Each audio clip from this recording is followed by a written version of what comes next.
It's actually bright enough to need sunglasses. Welcome to part 2 of the Banff Exploration series, and we are starting our morning at the former coal mining town of Bankhead.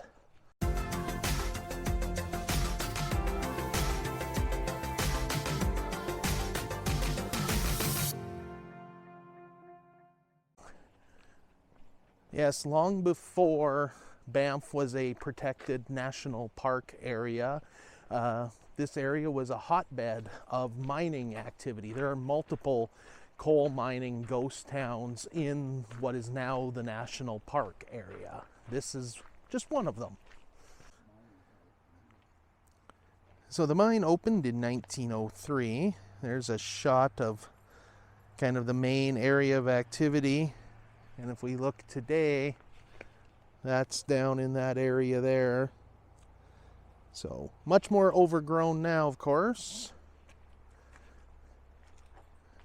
Time to head on down.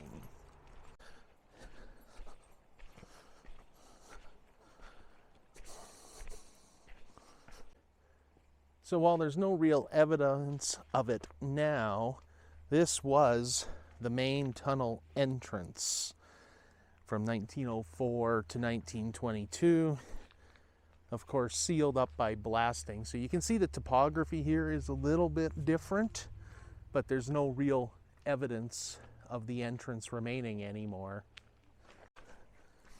Coming down the steps, we get into our first of the building remnants.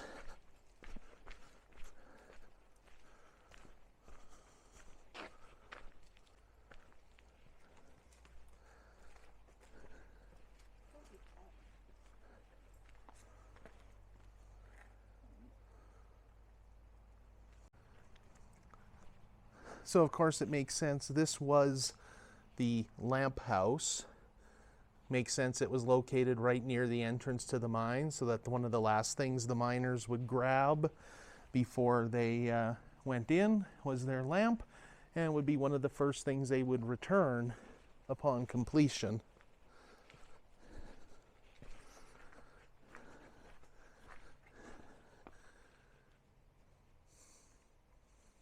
And of course, each miner would usually be given a lamp tag to show that they had grabbed a lamp. And that way, at the end of the shift, if there were any tags unaccounted for, they knew to initiate a search for a missing miner.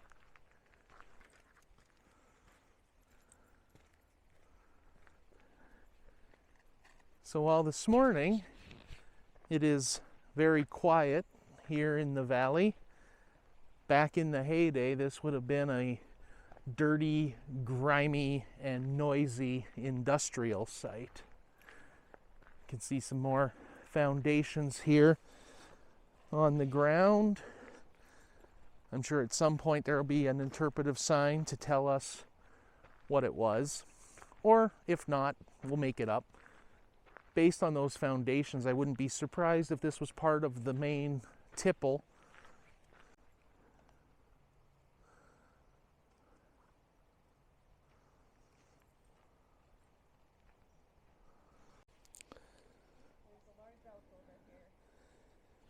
Some of the native wildlife here.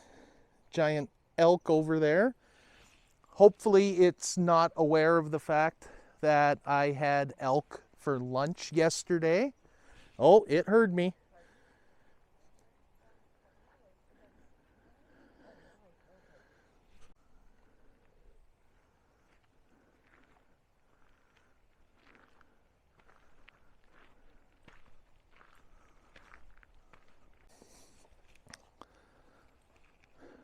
More foundations here.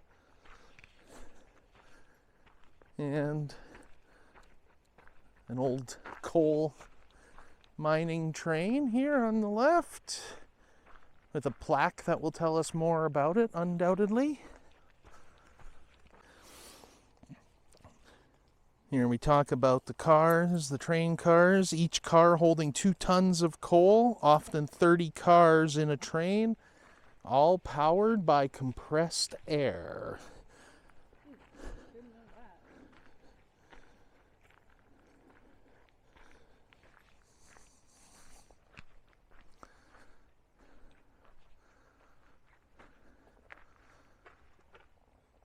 So according to the sign here, this locomotive slash engine was originally used in the Canmore mines and didn't actually serve in Bankhead,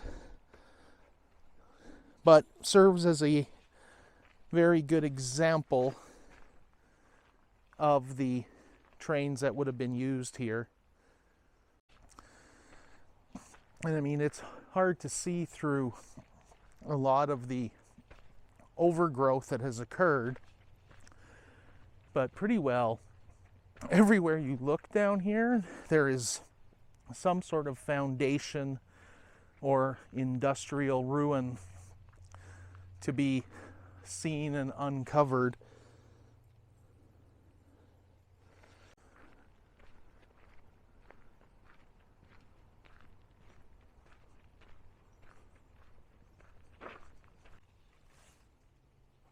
Good example of a slack heap here, and as the sign says, many of the Chinese workers who worked in Bankhead lived in a shanty town behind the slag heaps, and you can still see a lot of rhubarb and things that were left over from their residences still growing amongst the slack heaps and rock piles here today. So pretty sure you wouldn't want to eat any of the rhubarb that grows coming out of the slack heaps.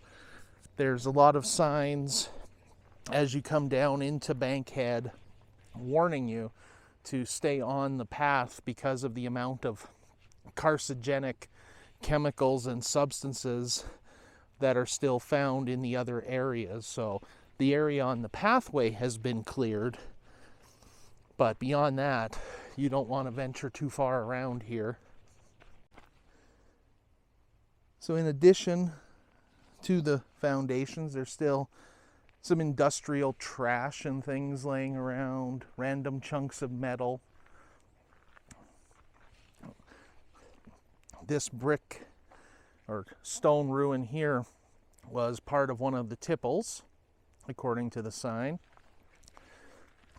I can kind of give you a look here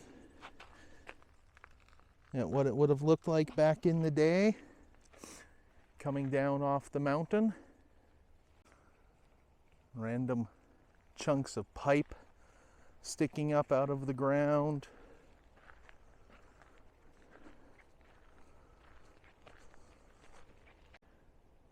There are a lot of different types of ghost towns we visited or have visited here on the channel. Everything from locations like this where there's a few remnants but with some interpretive signs to help you show what was there. Places like Alderson, where there's really nothing left at all and it's entirely up to your imagination. And then other places where the town is still somewhat inhabited, but has, is merely a shadow of its former self. And then other places where the town is still mostly complete, like Robsart or something like that. So there's no single definitive definition, that seems wrong, but of a ghost town. But this is a pretty classic example of one. Remnants here of the briquette building. Much like the Nordegg mine, the Bankhead coal was used primarily for making briquettes for heating homes and powering locomotives. Not like your typical Kingsford charcoal that you might be thinking of when you hear briquette.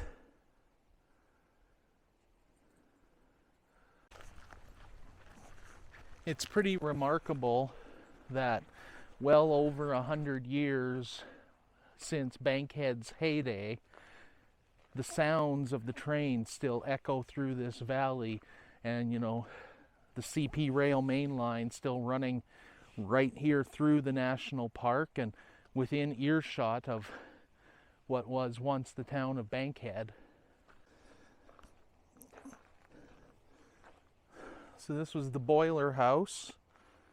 They would burn the coal here in 9 large boilers, provide power to the town and to run the machinery. Probably one of the bigger ruins here at the town site of Bankhead. It's kind of hard to get a sense of the scale of it hidden in behind the trees and the overgrowth, but very impressive. So behind me there, that concrete building is the Transformer House. It is one of the few Bankhead buildings that were not destroyed when things shut down in 1922. Some buildings were moved into Banff and Canmore, and one of the interpretive signs even said moved as far as Calgary. I know there are still a couple or more Bankhead homes remaining in Banff. I don't know if we'll get a chance to check any of those out, but the rest of the buildings were pretty much demolished back in the 20s. So there's still a few remnants of Bankhead out there if you know where to look for the vestiges.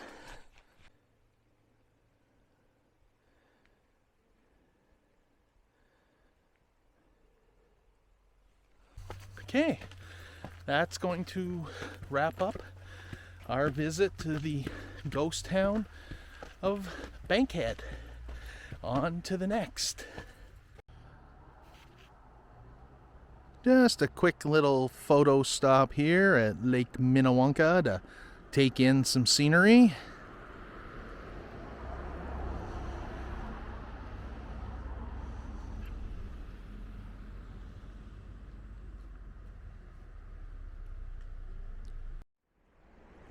Next up on Le Tour de Banff is Corner de Surprise, or next up on our tour of Banff is Surprise Corner. You know, figure it out from there.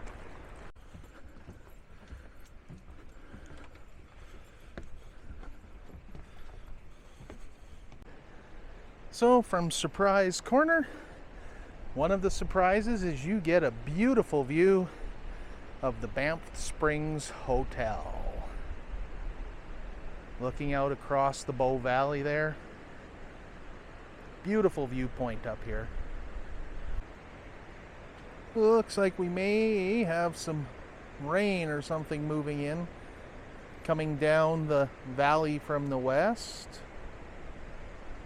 A lot cloudier now than it was earlier.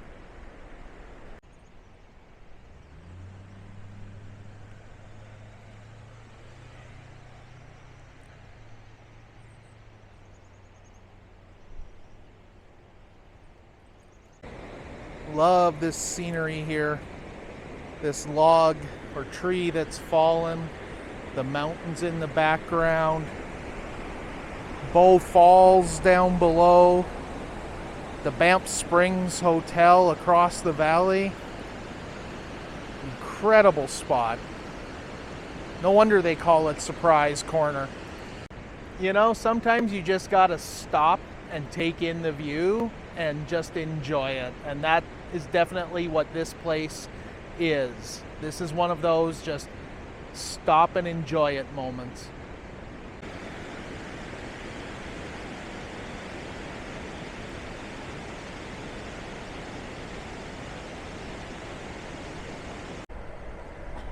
I think the elk on the back of that bus might be the same one we saw in the town of Bankhead.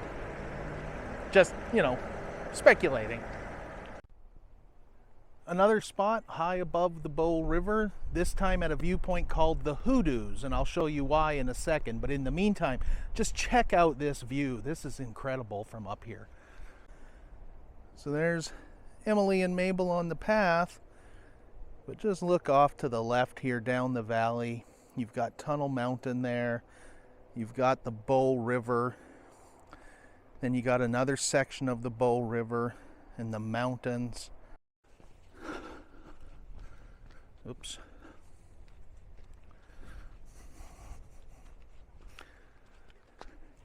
This is a great view of the Hoodoos and why this is called the Hoodoo Turnoff. You can kind of see the spires of sandstone right about in there, sticking up. The Bow River, Banff Springs Golf Course. Just incredible. Instagrammable views around every corner. A great stop that for some reason I have never been to before. So we've uncovered a few different things on this trip out here. Awesome stuff.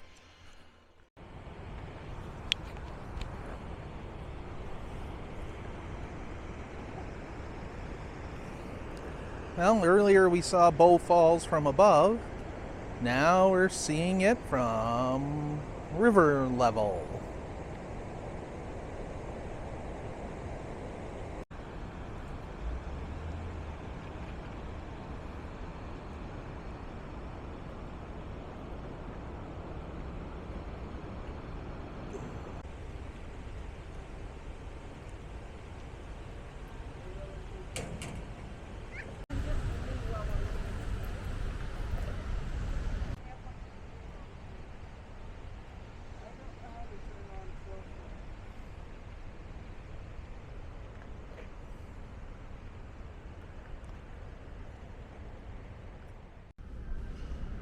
So you'll remember when we were at Bankhead, I mentioned that a number of the houses were moved to Banff and Canmore. Well, here is one of those houses. So we are actually in the courtyard of what I believe is the Moose Hotel. I'm not actually sure what the name of the hotel is, but they have one of the homes from Bankhead that had been originally constructed in Bankhead, I believe in 1913 as an Eaton's catalog home, and it now sits here in the courtyard of the hotel, and I believe you can actually rent this out as a accommodation, as a room here. So here's some information plaques. I don't know if you'll be able to read them, but you can pause the video and check that out. But very interesting piece of history, and in a spot that you would never expect to find it. And yes, there is a geocache here. That's how I found it. So this goes on that list of places I never would have known if not for geocaching. So great little bonus find here right in the heart of downtown Banff. A little piece of Bankhead lives on. So that's going to wrap things up.